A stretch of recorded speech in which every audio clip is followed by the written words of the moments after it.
Steve with Part-Time Barbecue. Today I'm going to be working with tri-tip. So this is typical of a pre-trimmed tri-tip. Tri-tip is a great cut of meat. The fat cap has already been removed on this. However, there is silver skin that I want to remove. So my seasonings will adhere to the tri-tip for our cook today. This cook is being done for my next door neighbor, Jazz, and I'm happy to do it. Today I'll be seasoning up tri-tip with DB180 spicy garlic and Harry Sue's Moolah beef rub. And when I'm done with this example, we're going to get into it with this.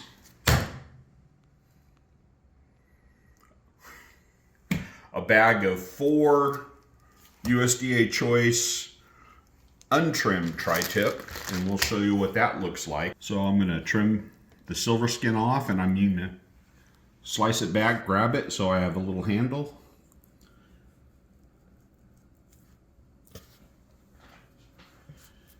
Remove as much of this as you can. One, it's tough, and second, it impedes your rubs from doing their job. Sharp boning knife is really important to have.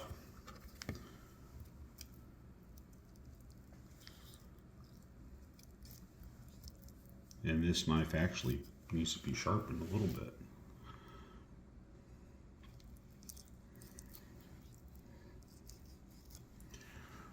I'm going to speed this up so you're not wasting your day watching me trim meat.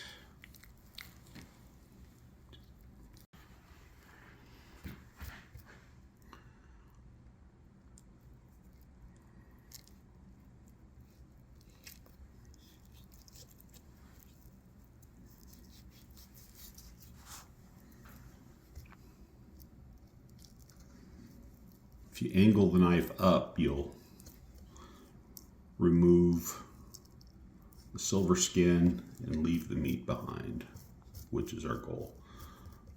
A lot of this is going to cook off right there. That won't.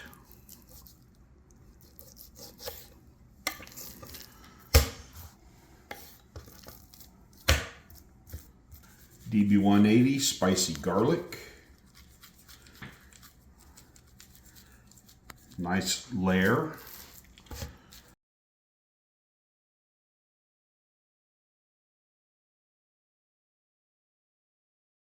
This is a little coarser of a rub. And as I said before, you never rub a rub, but we are going to push it in. I want to apply the rubs about 45 minutes before smoking. And you'll know the rub is ready to go when it's no longer dry looking and it looks wet. It started, the meat started absorbing the salt. So that's what we're going to do on this tri-tip. Now we're going to get stuck into the middle of trimming this bag.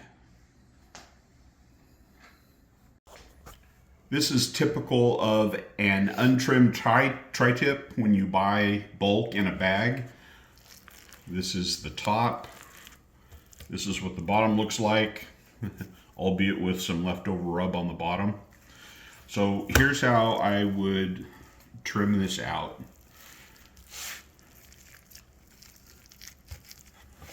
I'm going to start off by removing some of this fat. Now, some people buy these in bulk because they believe they're saving money.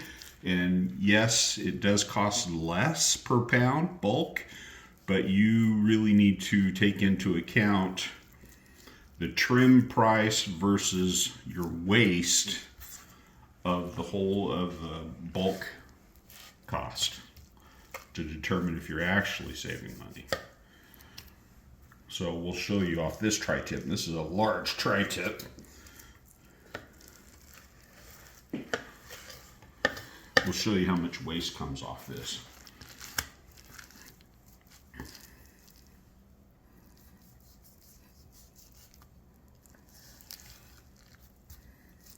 Again, silver skin, we want it gone.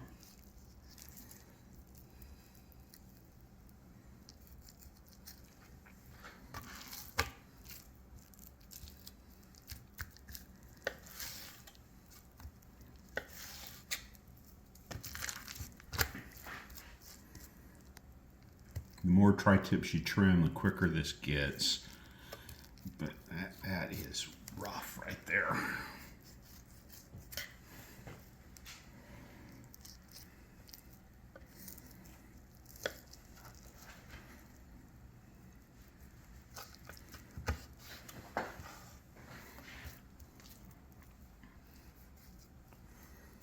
Any of these loose hangy bits, that's just going to dry out, so we're taking them off now.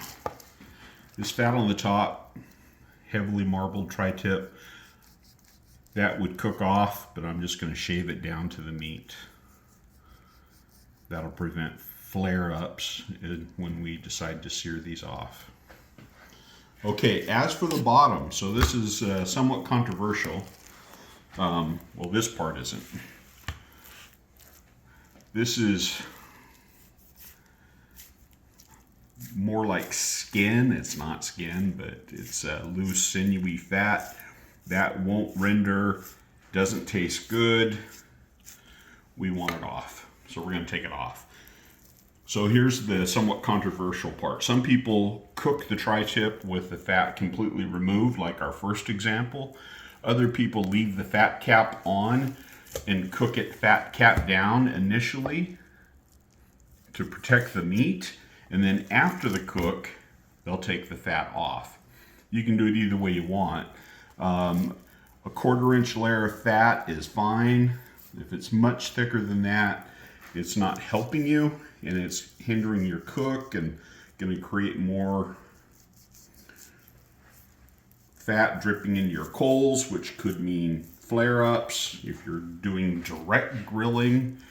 If you're doing indirect grilling or smoking, it just means a little bit more of a mess in your smoker.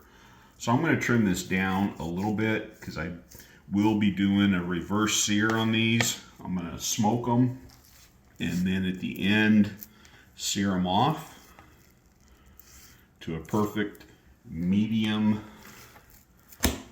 doneness. And that is about perfect. That's about a 1/4 inch of fat. I can feel it, you can't.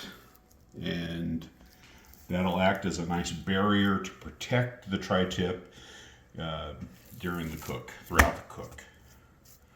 So again, seasoning. Don't need to season the bottom because that fat will either cook off or be removed prior to slicing the tri-tip.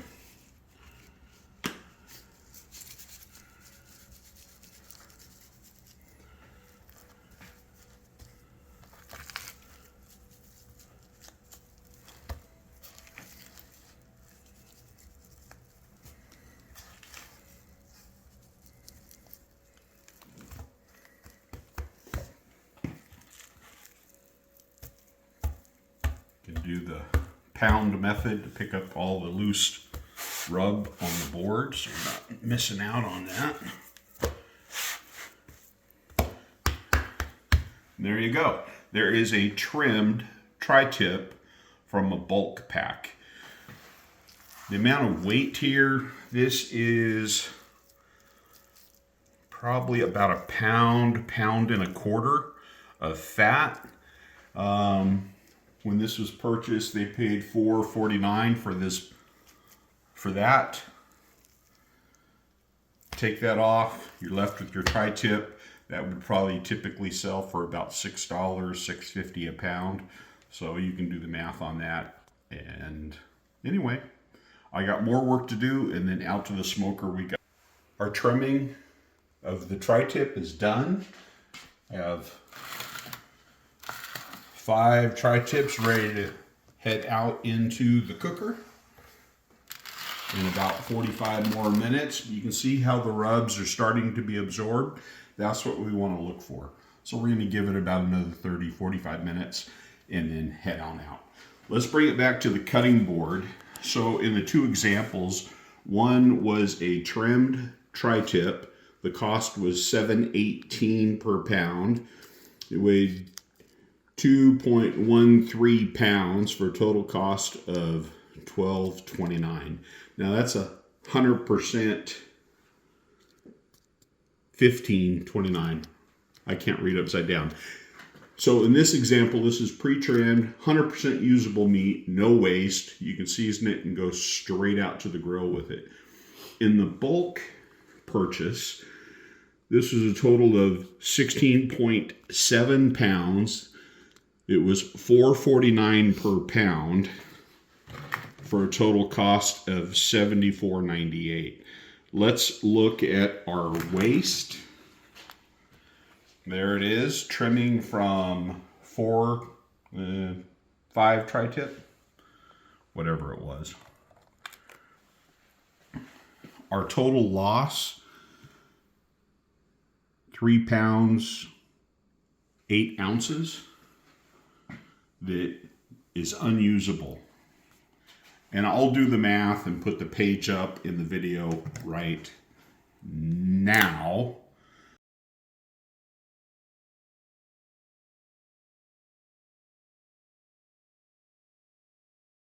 So choose wisely. Next, out to the smoker we go. Running the hastybake Roughneck today. In the firebox I have Papa's charcoal and some pecan wood chips smoking away. The exhaust is wide open, and hello, come back here. Hello. The intake vents are pinched back a little bit. The pit's coming up to temperature, and I am going to put the tri-tips on and get some smoke rolling. And there we go. Smoke bath time. Smoke the tri-tips till they're about 110 degrees or so, and I've opened up the firebox, got the lid cracked open. It's getting nice and hot. We're right now reaching 400 degrees, and I'm just searing them off, getting some nice color on them. This is the fat cap. That'll get pulled off before slicing. These are going to be used for sandwiches. So Roughneck smoker doing its job. Smells great. It's going to taste better. Can a Roughneck smoker sear? Yeah, I think you can do it. And if you put it on the lower rack, even more so.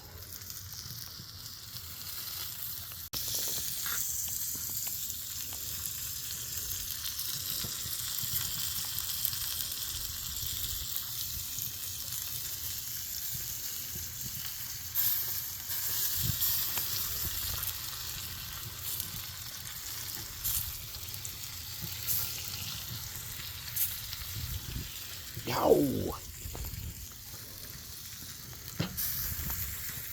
Time to take them in, wrap them, let them rest for a good hour, and then we're going to slice them. Sandwich meat. It's what's for dinner. I have the tri-tips wrapped just in foil.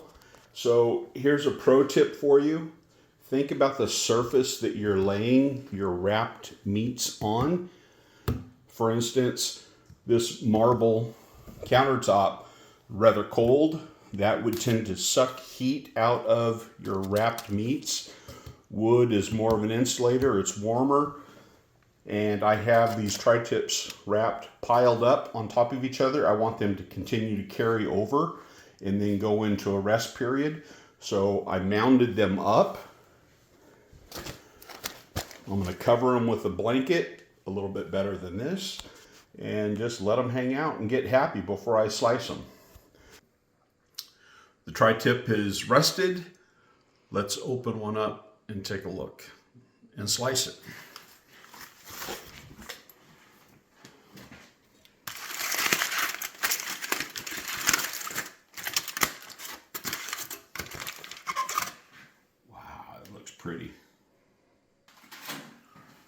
tri-tip the grain on a tri-tip runs in two different directions.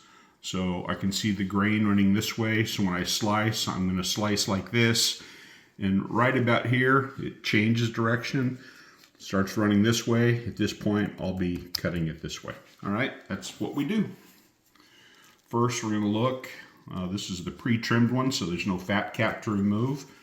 So I'm just going to start by nice thin slices for sandwiches.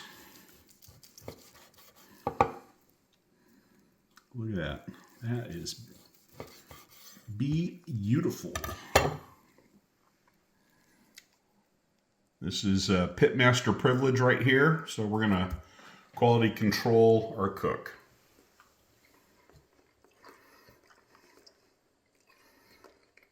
Beefy, juicy,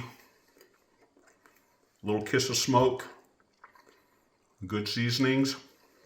That is how you cook a good tri-tip.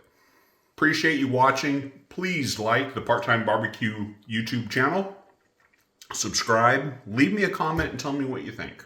I would greatly appreciate it. Thank you.